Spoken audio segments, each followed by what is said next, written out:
Surprise! The executive leadership team has emerged from days of strategic planning, and it's been decided that several initiatives will need to be executed in the coming fiscal year to achieve new heights in rapid organizational growth. You've been selected to organize the initiatives into a series of programs and oversee their delivery, which is exciting.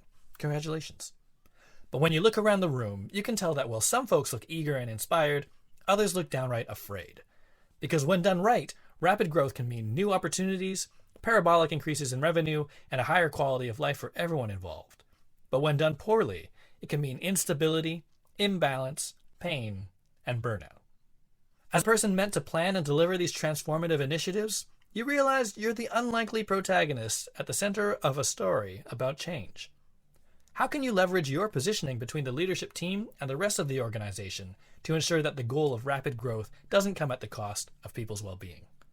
If you've ever struggled to harmonize ambitious growth targets against the human side of delivering strategic initiatives, keep listening. We're going to be diving deep into the role of the program manager in creating a framework for people-centric change and how organizations can support that role to achieve healthy, sustainable growth.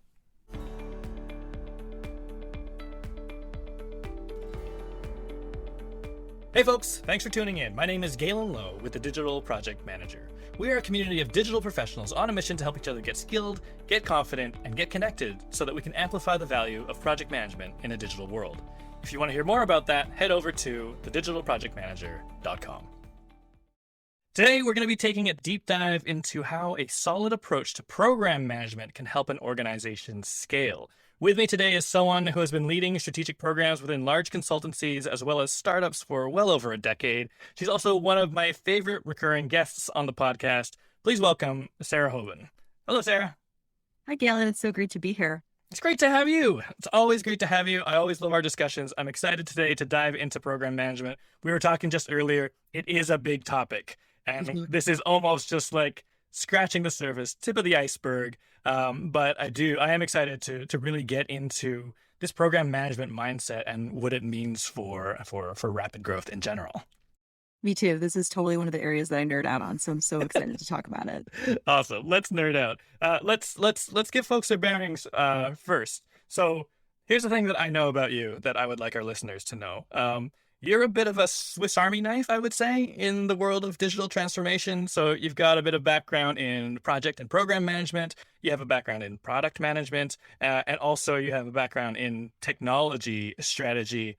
Can you tell us a little bit about that journey? How have you managed to accrue all that diverse experience? Yeah, absolutely. I think working in a large consultancy helps. That's where I started my career in program management. I didn't quite know what it was called or what I was doing, but I knew that I loved it and I was good at it. So I managed projects when I was at that consultancy. Some were a couple of $1,000s, some were a couple $1 million. So the gamut in between. And I found myself kind of gravitating towards emerging technology projects or projects that were a little bit off of the beaten path of what my company at the time was doing as its bread and butter work. So things like transportation in emerging technology space where there wasn't a blueprint for regulation and how do you manage that, or international development projects, which were not, again, bread and butter for my company, although they are others. And I continued that journey into the startup realm. I've always been interested in new technologies in the future, including the future of work. And that's really informed a lot of what I've done as a program manager. I love that. And I think I can absolutely relate to that sort of consultancy view where you do get a lot of diversity in what you work on, especially, and also in startups. That's super cool. I wondered, could you tell us a bit about your experience just like scaling organizations through programs? Like how has your background in program management and strategy influenced how you approach that sort of thing? Yeah, absolutely. I think a big component of a program manager role is people management, whether you're doing that formally or informally. So because we are a cross-functional partner to so many different groups, I think there's a natural ability that we have to kind of make the culture on a team. And I think a lot of that has to do with scalability. So that whether that looks like coming into a greenfield space where it's a new type of project you've never done, and to me that's creating a program and scaling it, or if it's truly like, hey, this team or this business is growing and you're responsible for effectuating that growth. I think from both of those angles, I've had the opportunity and the pleasure to do that type of work. I like that nuance about like the people and culture side of things. And kind of, we're almost, we're definitely across, right? Different areas of a business. In some cases, like a hub in the middle, connecting people together, but also driving that vision of like, what is the impact of the work we're doing? It's not just sort of humdrum business as usual stuff. It's actually Mhm. leading towards something more grandiose, I guess, and Yeah. inspiring people to kind of to rise to the occasion in that particular scenario. Um, Maybe I should take one half step back because we're talking about programs, we're talking about program management, and a lot of our folks are listening because we are the digital project manager. But could you talk a bit about how you define a program and like how is it different from project management? Oh, absolutely. Yeah, I think I get asked this question a lot. I think there's two answers to it, which makes it even more confusing. One is I think that the terms are interchangeable, right? So a lot of project management roles in the tech space, they can be labeled as program management, and it's really an interchangeable term. So that's one nuance. And then the second is you can also have it as a meaning where a program is a larger, either portfolio or group of related projects. So it's kind of one step up from your, project that you're leading. It's thinking about it in terms of how does that project or group of projects impact the larger business? So I prefer program management as a term because I think even if you're managing a single project, having that perspective is very helpful as you advance in your career and as you are, being a strategic thought partner, which I think is such a fun and interesting part of being a program manager. I really like that. And yes, I know what you mean, right? Like potentially two conflicting definitions. Are they interchangeable? Are they not? But kind of what I'm inferring from it, choosing to infer from it, is this like complexity, right? Like you could Yes. have a technology project that is sort of, you'd have to approach it at a program level because there are a lot of different moving parts, because there are a lot of different cross-functional teams doing different things. And in some ways, that is what we're trying to say at that level, to say like, not just a single thing to achieve a single goal, but maybe an ecosystem of goals and an ecosystem of effort to actually deliver an outcome. And therefore, it is kind of similar to the other definition, which is like maybe a cluster of different projects that are interdependent that are trying to achieve shared goals. Exactly. That was so well put. I wish I could like record that, except we just did. So that's perfect. We just did. We did it. um, all right, let's get into it. So there's a lot of organizations out there that I feel like are trying to achieve like rapid growth, but they don't necessarily think of the components of that growth as a program. So I was just wondering, like, what are some of the key pain points of scaling an organization that you feel could be solved or addressed through like a program mindset? Yeah, that's a great question. I think it's incremental by necessity. So I'll start with saying that the definition you gave for program management, I think, is a good way to think about it. Even if your single project that you're working on, is not at that stage yet, it's going to get to that stage, assuming all goes well, right? So having that growth mindset is key, and having the ability as a program manager to see around those quarters, to understand what that potential looks like, to articulate what that vision is with leadership. And then I think a lot of times our role is just to ask intelligent questions. I say just, but it's it's a significant role. I don't mean to diminish it. Sometimes we can be the person in the room who's that neutral third party slash therapist who can ask, hey, why would we want to do that way? Why would our customer care about this? Or how would we realistically execute this solution internally? So I do think it is taking that bigger vision or strategy, whether it's handed to you or not. Oftentimes it's not. So it's working with your leadership and stakeholders to tease that out. And then breaking that down into a tactical plan, because it's great to have a strategy and vision, but if you have no way to execute it, you don't have the people, you don't have the money, you don't have a timeline, and you're not sure like what to do first, you wind up doing everything at once and then it gets abandoned, right? So I think the big strength that we have is planning for the future and for the longer term, um, and making that vision a reality, which people think is the simple part, but as program managers, we know it's totally not. And there's a lot of things that go into it, even if they cannot always be measured. 100%. I love what you said about like looking around corners and then also just that future perspective of, maybe your project doesn't feel like a program yet. But I think like coming at it two different ways, right? Like sometimes as a project manager, you have that one project and it has its own sort of freestanding goals, and you have these liberties of maybe not looking outside of that and not choosing to understand how it fits in within a bigger picture, even though it does, frankly, right? As a project, it more than likely does, versus coming at it the other way, knowing that, okay, yes, this is part of a growth strategy. My job as a project or program manager is to make the plan, make the tactical plan to deliver this as a reality, knowing that I also need to be thinking about beyond the project. I need to be thinking about like the broader organizational growth strategy. Mm-hmm.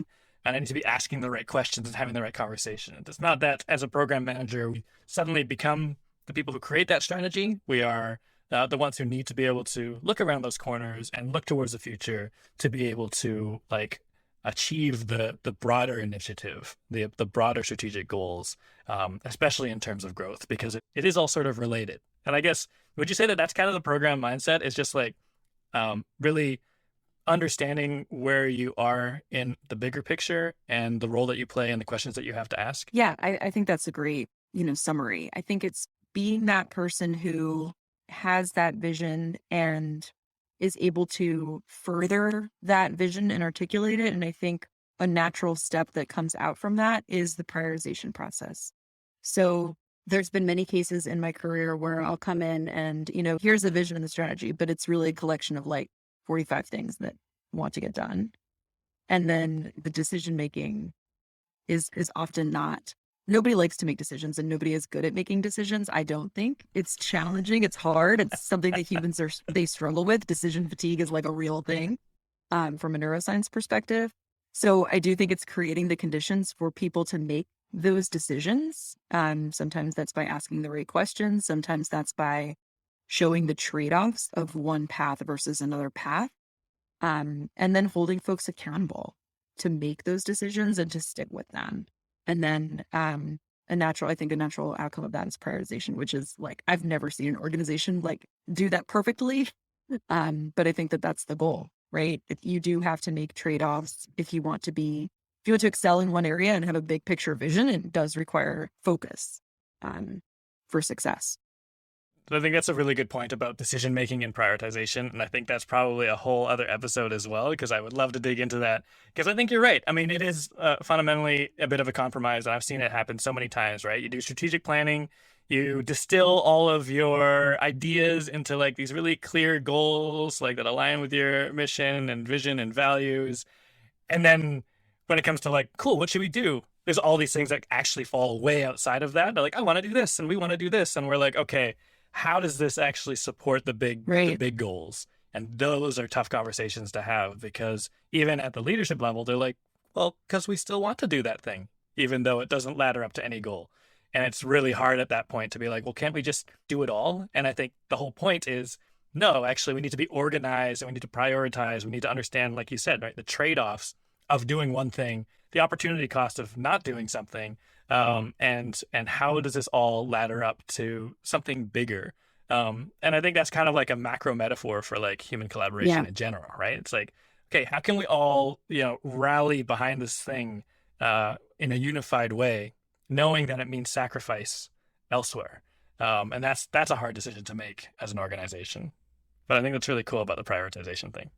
Yeah, and I don't think it's there's ever a scenario where there is a scenario where you can say, yes, we can do all of those things, but here is the outcome.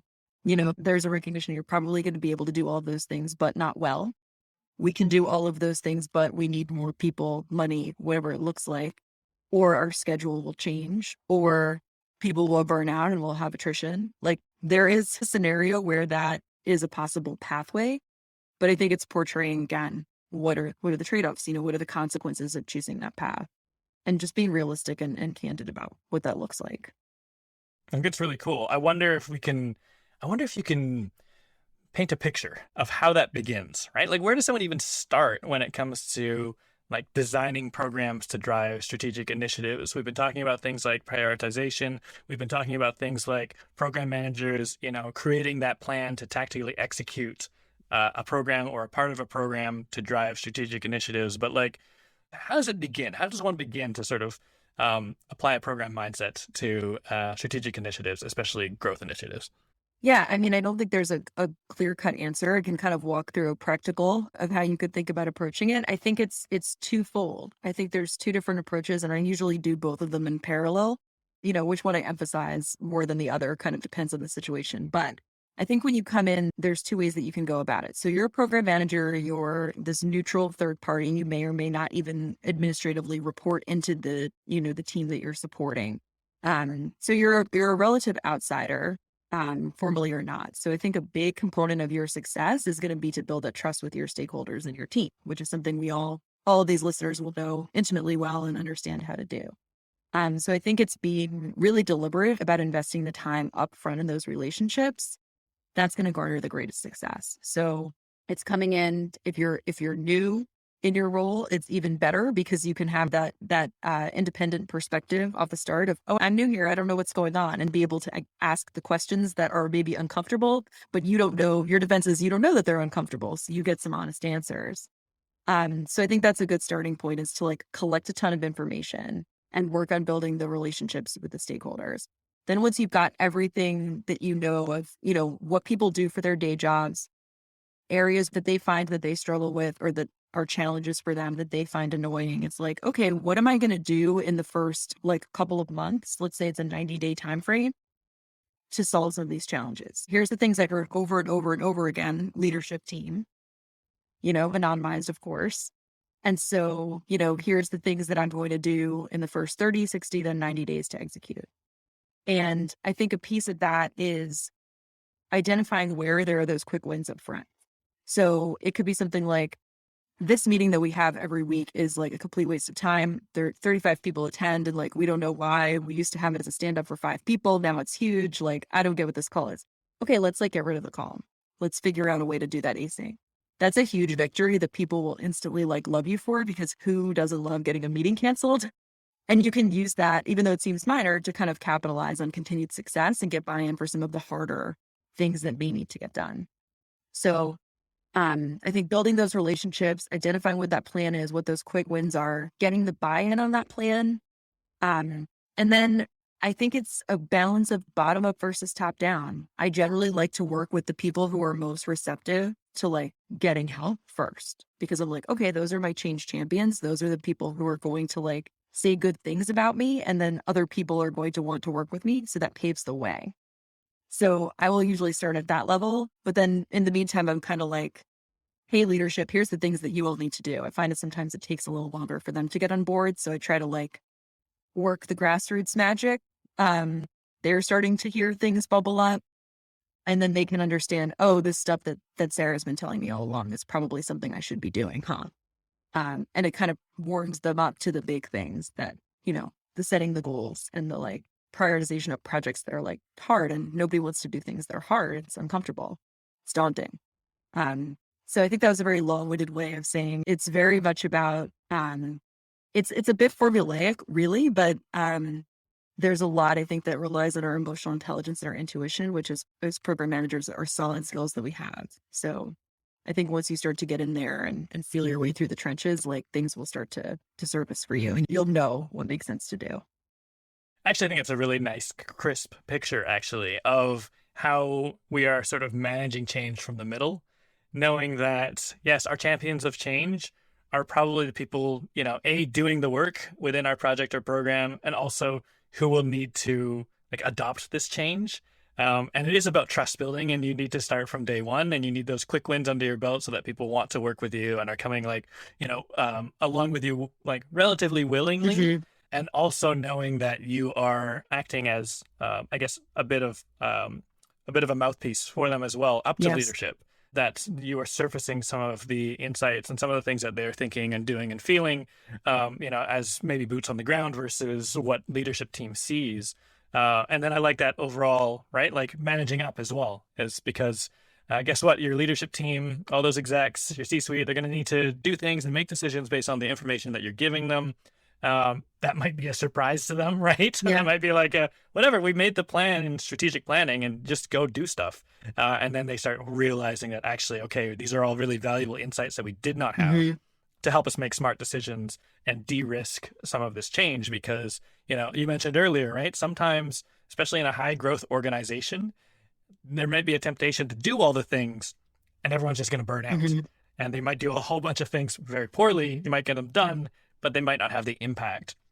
And really, again, just kind of trying to manage from the middle. Like, I think it is a very crisp picture of like what the role of a program manager is for an initiative that impacts like major sections, if not the entire organizational structure.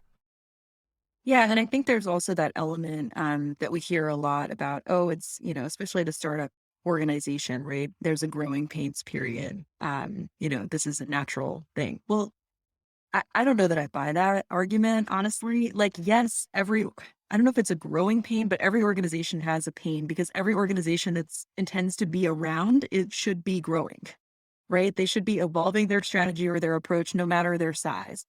They should be thinking about what their customers are going to want tomorrow, because if they're not going to be there tomorrow, right?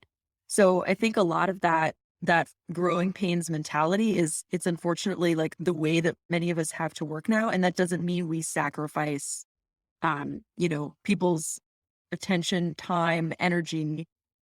You know, there's such a thing as having folks all in and working hard, but there's only so long of a period that you can do a push like that. If it's sustained, it's a recipe for disaster, and you're gonna lose that legacy information unless, again, you're very deliberate about like, what does that framework for change look like? Here's what our planning process looks like. Here's what our workflows look like. So if somebody is out of the office, someone else can do that workflow in that person's absence, and it's documented and everybody gets what that person's job is. So again, I think that's an area where we can really help them future proof, no matter the size of the organization or no matter, the so-called growth trajectory. Even if they're relatively slow growing, they should still be thinking about the future. I think that's a really interesting framing. Whereas, I think a lot of folks, when they hear that, let's say you're doing like a process documentation and optimization project, for example, I think a lot of people think that that's like administrative, right? It's just like, okay, well, we need to document our process. And then maybe some people are like, okay, coverage, right? Because we want to de-risk the business if somebody, takes an extended leave, that's sort of unplanned. We want to have that sustainability, but it's actually a high growth initiative because you are planning, or it can be a high growth initiative because you're planning for how can we, spend our energy wisely, and how can we, if we need to like keep the business going in like these like urgent, high effort, high energy like sprints, for lack of a better word. But what I mean is just like big pushes, big pushes, big pushes. How are we giving some people a break so that, another team can take over, right? And keep that growth going. We need to document a process so that other people can do other things and we can kind of valve our staff to be continuously growing, but not burning our people out. Like, I think that's a really interesting framing on something that I think a lot of people will be like, process documentation, lame. But actually understanding where that sits in the bigger picture, I think, is also that thing, right? It's just like casting the vision that this is about achieving a goal that is related to, for example, growth or staying competitive in the marketplace. No, I appreciate that. Administrative is my least favorite program management insult that I've heard, and I've heard many. I hate when someone describes my job as administrative. Because it is okay, yeah, it's like the not the glamorous or sexy parts of things, but the role that we play lays the groundwork for the company to do great things.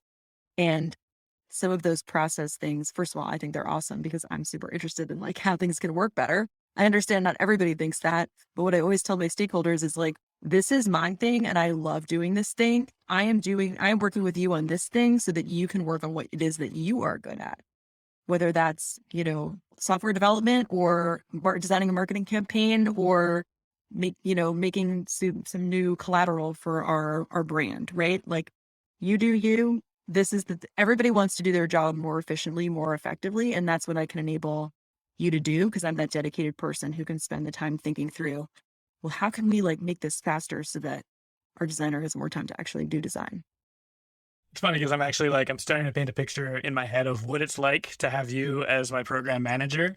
And I can see some of these things coming through, right? Because like, I think you like, it's a really strong point that like administrative is not your mindset.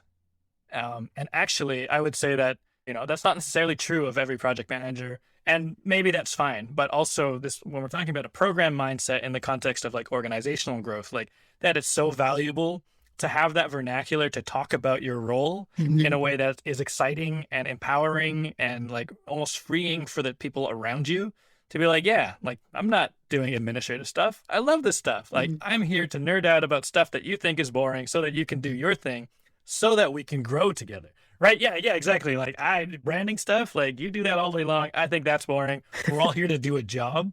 But then what I'm starting to see, like in the way even we're talking right now, right? It's easy to see how easy, not easy, but how efficient, I guess it could be to communicate a vision to your team, right? Yeah, this is not administrative. We're helping like this thing grow.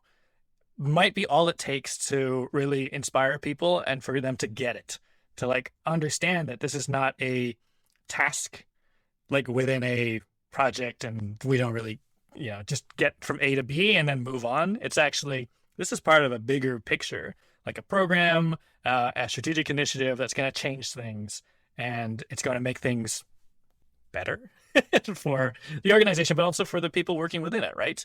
And I think just framing those benefits, like it strikes me that that's kind of like part of the way from a soft skills standpoint, from just a being a human standpoint, that you're getting people on board and getting them to trust you because you are casting that vision and you are energized about it and it is for something and it's not necessarily just like busy work, right?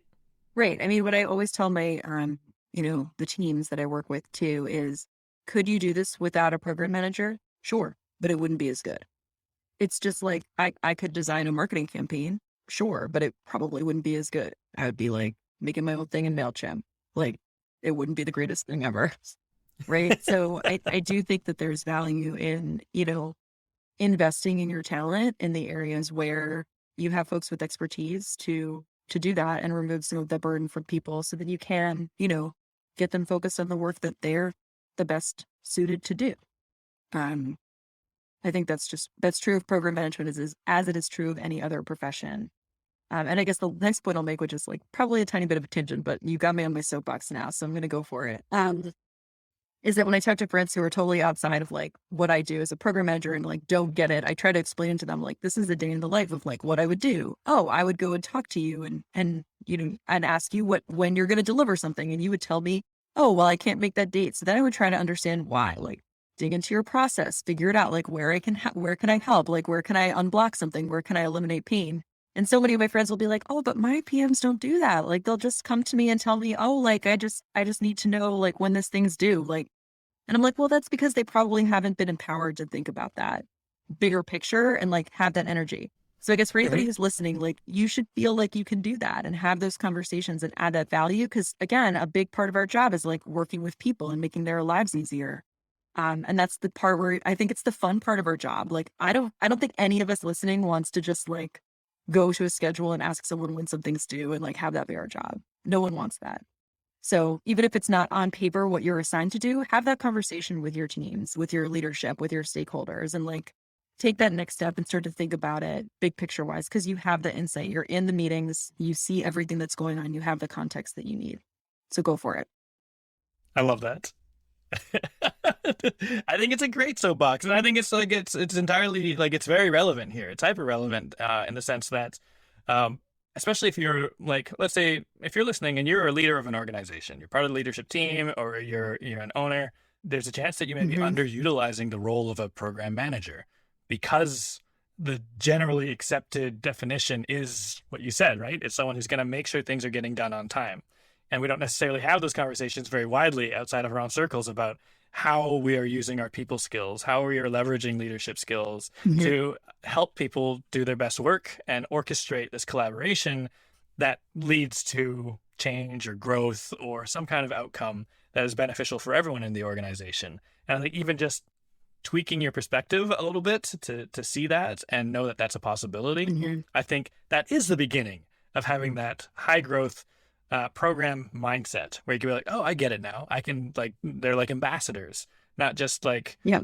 doers and checklist keepers. There can be an ambassador of the vision so that everyone is aligned and rowing in the same direction. I think that's super cool. Um, we talked earlier about maybe an example, and it occurs to me that I know like this notion of like rapid growth and like strategic initiatives. I know like you and I will throw that around, but I wonder if you have like a concrete example that you could walk through, just even from like that moment where you get handed the program, you know, and maybe that roadmap in terms of the strategic initiative. Like, what might an organization be trying to achieve? And then how does one make that into different programs? And what might an outcome of those programs be in terms of like achieving those goals? Yeah, no, I think one good example, I'll try to keep it a little more generic since client info and all. But one where I worked on a couple of years ago was coming into an environment where it was a data management program. And they had this vision for how they wanted to create an centralized analytics platform. Great vision. They started out, I think they had a couple of products that were like overlaid on this platform and they wanted to expand, and they had grown from a handful to like 50 plus. And they just kept hiring data analysts and engineers to support that. But they had never really taken the step back as they started getting tons and tons of requests and demand for their services grew, to like think about how to structure themselves in a way that would, one, make the existing work easier to achieve, and two, enable continued growth. So they saw the need for that. They brought me in. It was definitely a white space environment. And I was like, and they were like, oh yeah, we use Jira. We've got ticketing in place. Like, we track our work. So I get there and there's like a backlog of like 1,200 Jira tickets. And I'm like, when exactly do you use Jira? They were like, oh, well, we tried it. I'm like, okay. So it was really kind of sitting down with the team and being like, okay, understanding how the work request would come in, which as is probably familiar to many of our project managers and probably our other engineer friends listening. But it's like a phone call or a text from a client. It's like how the work request comes in. And so we'll just kind of do that on the side and abandon whatever we had for the day, but we haven't described in any sort of way that that's how we've approached our work. So we have no documentation that we've done that. So then when we go back to our Jira, it's like, oh, we're going to give you all this new work. Why can't you take it on? Seems like you've got time. So I helped work with the team to help them understand that, like, while doing Jira tickets is not the most exciting or fun or interesting thing in the world, this is the reason we are at the point that we are in, because from a client perspective, they don't get it. Friends, like, we need to take the time to help get it so that we can defend our time and so that we can continue to take on cool projects, as opposed to we're going to have to say no to stuff that's cool instead of, we're spending our time in this routine stuff. So it was working with them to really set up like, okay, how should this ticketing system look in reality? Okay, great. We've got that stood up. Okay. Now we just have a free-for-all pool of engineers where stuff comes in and we don't really have a plan for who works on what. Okay, let's sit down with the team and organize into small groups based on the type of tickets or the project or program area where the tickets are coming from. And so we made small teams that were dedicated, that focused on one area, and they handled a certain pool of tickets. And like, we tried to align them based on skills and like what people said that they wanted to work on, with a clear path of like, if you master some of this operational stuff, you can work on these other cool things eventually. And there's like a way to do that. So I think it was really sitting down with people, helping them see the value of the process, starting this structure from scratch, and then convincing leadership was relatively easy. Doing that initial Jira analysis was horrifying because there wasn't much data, but I was like, here's what our throughput is today. It says that people are working 90 hours a week, but we're still taking in new requests. This doesn't add up here. So I was like, we either need to ask for more budget or we need to start to push back on things. And so we started to see a clearer documentation over time of like what people were working on, what the true, level of work was. And then we were able to say, no, most senior client who came to us with a random off the wall request, we're not going to do that if you want this other thing to get done. But you tell us, which do you think is more important, and we'll do it. But we cannot do both unless you bring someone else for us to hire, onboard, and then in like a month we can like take this on because of training. And by the way, here's our training program that we also stood up on the side so they could see how we onboarded people and the amount of time it took. So It was a lot Mhm. of data analysis, documentation, and stakeholder relationships. And it was working with people grassroots and then at the top. Right. So I saw a lot of my role as, like you said, that ambassador, that bridge between the two groups, because leadership didn't get it. They were like, not at that level of detail, nor should they be, to be like, why can't these people do more? It seems like they should. They're telling me that they're busy, but I have no proof. Right. Yeah. I love this, like the analysis piece, right? That sometimes we don't really um, emphasize the value of, but we're there, boots on the ground, asking the questions, getting the real world insights, like elbow to elbow, realizing that there's so much undocumented work Yeah. happening that, of course, like our data is not going to be accurate because if we ran a report in Jira, yeah, guess what it would say? Our throughput is terrible, and then why are people working Right. 90 hours a week? They must really be terrible at their jobs. But to be able to like go in and be like, cool, part of my program is to understand, like do this analysis, and then like pick out those components of how we can like solve some of the problems, lift people up, and start getting the better results. And then I like that notion of like the training, right? Like educating and onboarding clients, training like the leadership team. And I think now I'm starting to see what you mean about Hmm. like program management. How do we define it? Sometimes it's because it's multiple projects like that are working together to achieve a goal, but sometimes it's just a project. And some people might have been like, that's kind of a cop out. But actually, when you think about the components of that project, there's actually a lot going on, right? There's a change management piece. There is a training piece, right? There is the overall like the technology infrastructure and building the processes around it to get a really clear picture of the work, and then building the workflow around that to make sure that we understand capacity organizationally and can make better decisions about either our relationships with our clients Yeah. or how we hire or how we scale the business or even whether we scale the business. And you have that data there, but there's all these different components there. In someone's world, that's one project. In someone else's world, that's 5 projects. So like it's just that mindset of knowing that actually to like lift the tide in an organization, you can't Yeah. just lift it in one spot. You kind of have to lift across from a change management perspective, from a client interaction and relationship perspective. It would have probably fallen on its face if it was just a cool. Well, like just make sure everything goes into Jira, okay? Like that would be the mini version that isn't looking at the bigger picture. Yeah. Well, no one's going to do it because they don't get why. They So don't once get people why. Yes. understand the why, they will generally do it. And we figured out a way to make it, a lot less painful. So they were like, well, we don't want to fill in all these 25 fields. I'm like, well, who says we have to fill in 25 fields? Let's pick 3. And like, that's our agreement. If we had more time to fill out the rest, great, but we probably don't. This is moving too quick. So let's like make a good and fast choice to do what makes the most sense. I like that as well. Also, coming back to that thing you said earlier, where humans aren't actually great at making decisions. Probably no human is, but we can make small decisions that are, less overwhelming, so that we can still move forward instead of just staying still. Yeah, it's been the decision-making power, I think, on like the decisions that matter. Like automate what you do over and over again to the extent that you can. And to me, that is always another incentive from a career perspective, right? Because if you automate the boring things you do, then you can do the more fun things. There will always be more work to do. Like I promise you, in any organization. That is absolutely true and fair. Absolutely true and fair, for sure.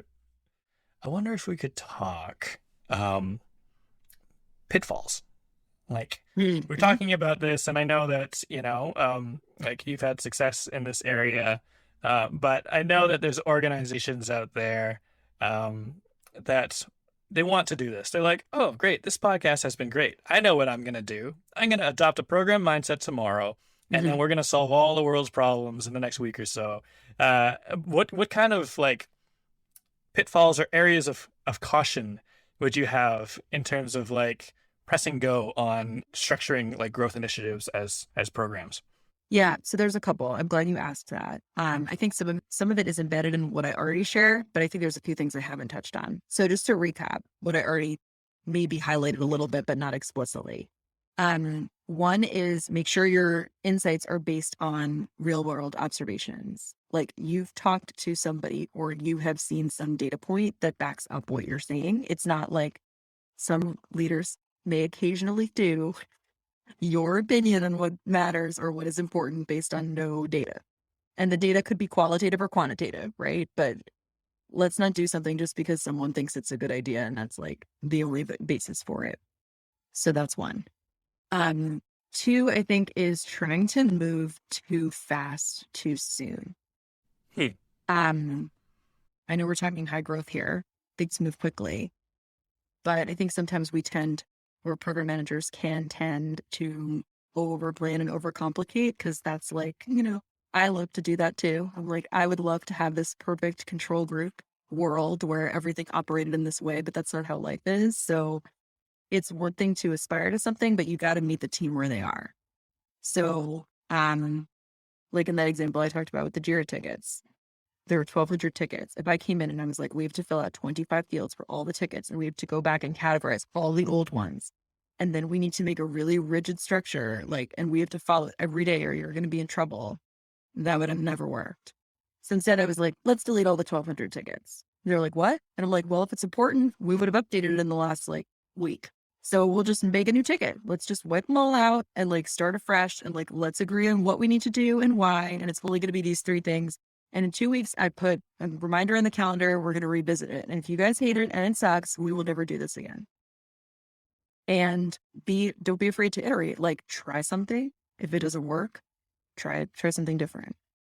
So I think it's taking that bigger picture and then breaking it down into steps where the team is ready. I've also heard horror stories. I haven't experienced this myself, but from colleagues of PMOs who come in are like, we're going to have all of these reporting requirements that you must follow. Nobody wants to do that. Start with the bare minimum and ask yourself why you need that information and then make it a requirement. Do not just come in and do a report for reporting's sake, especially if nobody has ever done a report before. So I think it's starting slow. Change management. Yeah, there you go. Change management and and meeting people where they are, I think. And even as you're saying that, it's occurring to me that that is the program mindset actually, because if we're thinking about programs as, I've got this mental model, I don't know if it holds up, but if in the definition where a program is actually a collection of projects working together, this is almost this cellular model you can look at it as. Okay, these cells come together to do a job, right? But then you can even go smaller than that. You can go, okay, just because this is broad organizational change doesn't mean that the program and all the projects within it have to be broad and sweeping. You can actually it's all these little steps together. Yeah. And it's actually when you can look at it as, yes, this organism is our organization and we want it to grow, but what are all the smaller component parts? And we don't have to say, we don't have to pull out a whole piece and plug in a new one just to enact change. Sometimes it's making iterative changes that are, I don't know, digestible for humans, because humans don't really like change, right? You say change management, we all kind of nod and we know what that means. But I think we don't say it a lot enough, that what we mean is people can resist change. You can really do change wrong to people, and that might be the cause of failure.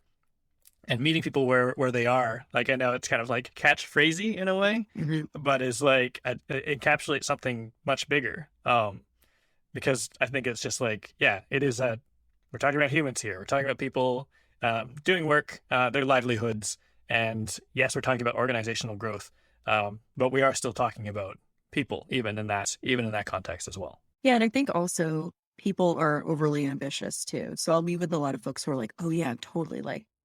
I want to set up this really elaborate workflow in some project management tool and say it's in Asana. And I wanted to do all of these 5 things, but I've literally never made a to-do list before. And I'm like, okay, so why don't we just start by capturing what it is that you work on a daily basis and try that out for a week and see if we're keeping up with that. Then we can expand it to quarterly planning and how you interact with these 5 other teams and then get them embedded in the process. I'm I think people want to have this thing set up and have grand aspirations for how they're going to use it. It's you buy weight equipment and you're like, oh, I'm going to use it every day. But maybe you don't, because you work on a schedule of when you're going to work out. So you haven't made the time for it. So it doesn't really work.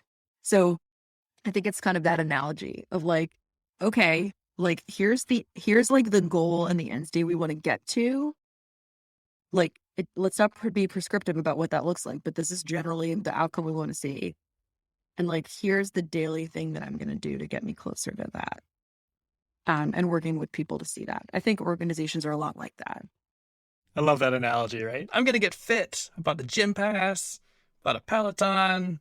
Yeah, this is all going to happen. And then, yeah, not if you don't have the framework to actually, do it. Or you're going to start doing too much and Yeah, you're going to hurt yourself, right? right. And I actually think it's apt because I wanted to swing back to this notion, right? You talked about growing pains earlier. Yeah. And, is it a fallacy or is it not? How can somebody either avoid this growing pain versus accepting it or transform it? But I think some of it comes down to the fact that actually the word pain, I think in English is just it's not that useful of a word, right? It's does it hurt or does it not? Mm-hmm. It doesn't really have that scale. But even just coming back to this analogy of working out to whatever, grow a muscle, Mm-hmm. right? Requires tiny little bits of pain and a framework around that, right? So that you know that you are going to create tiny tears in your muscle. And yes, that is a form of pain, but you're not going to break your arm. Yeah. Right? Right. That is a different kind of pain.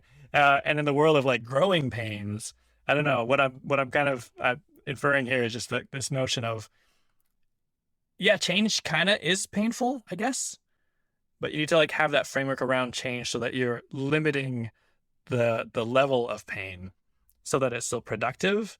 Not that it won't hurt, because change always kind of hurts in some way, right? But that it's actually, again, don't run in too fast and trying to, go too big too soon, because that's how you're going to quote unquote hurt yourself / hurt your organization by trying to grow all at once instead of understanding that there are steps to be taken first.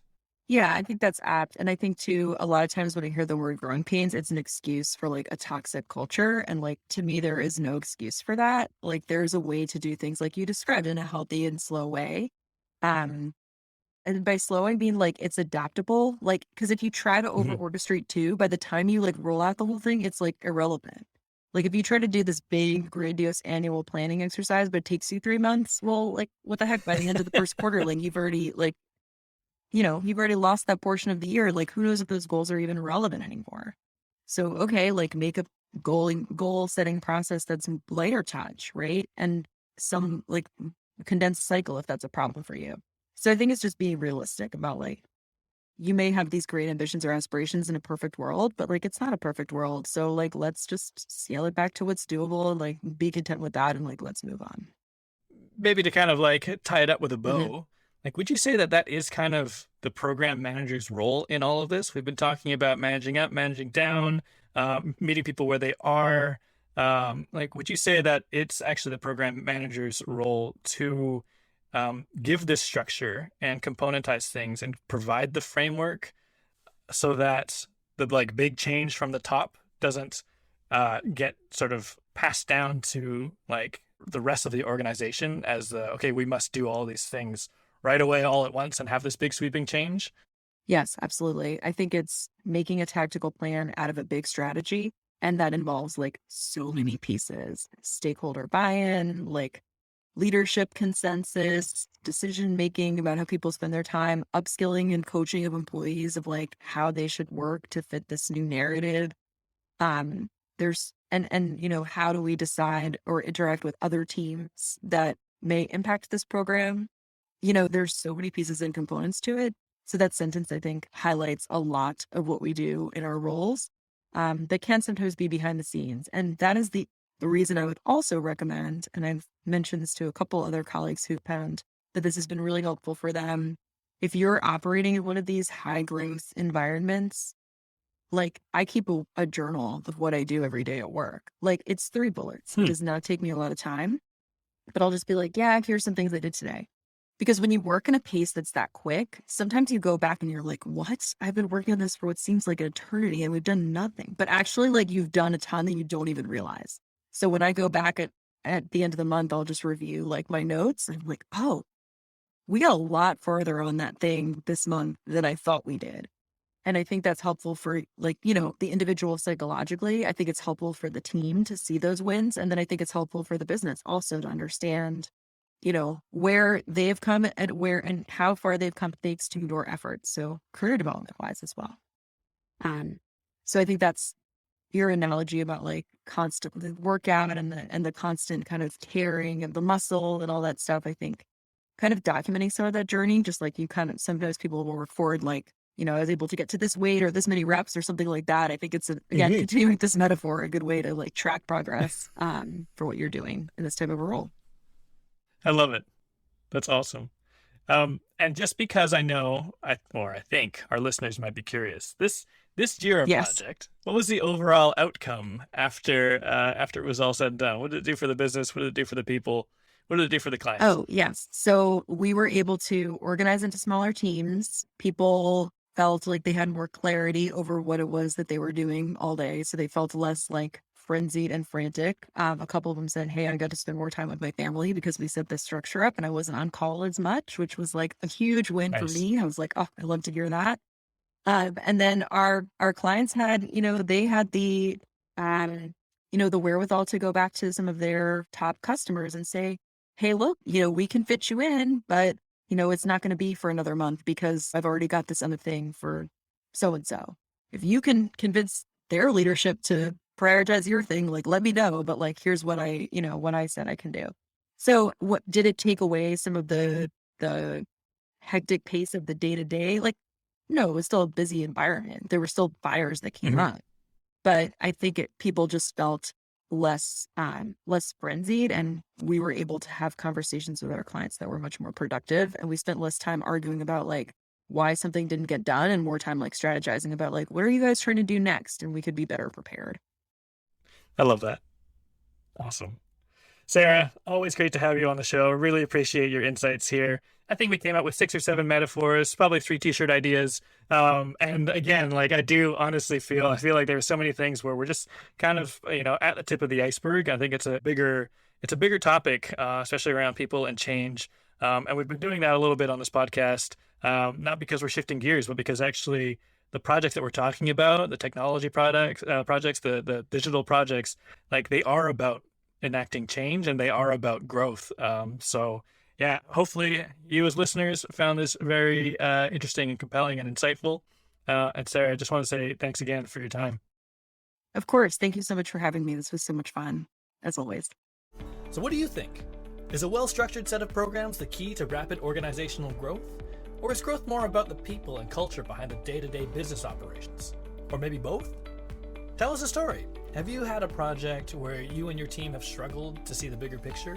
Or on the other hand, have you ever had a project where the goals were too lofty and sweeping to be successful? Leave your thoughts in the comments below. And if you want to hone your skills as a strategic project leader, come and join our collective.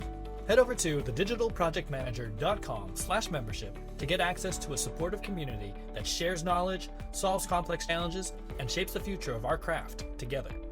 From robust templates and monthly training sessions that save you time and energy, to the peer support offered through our discussion forum, community events, and mastermind groups, being a member of our community means having over 1,000 people in your corner as you navigate your career in digital project delivery. And if you like what you heard today, please subscribe and stay in touch on thedigitalprojectmanager.com. Until next time, thanks for listening.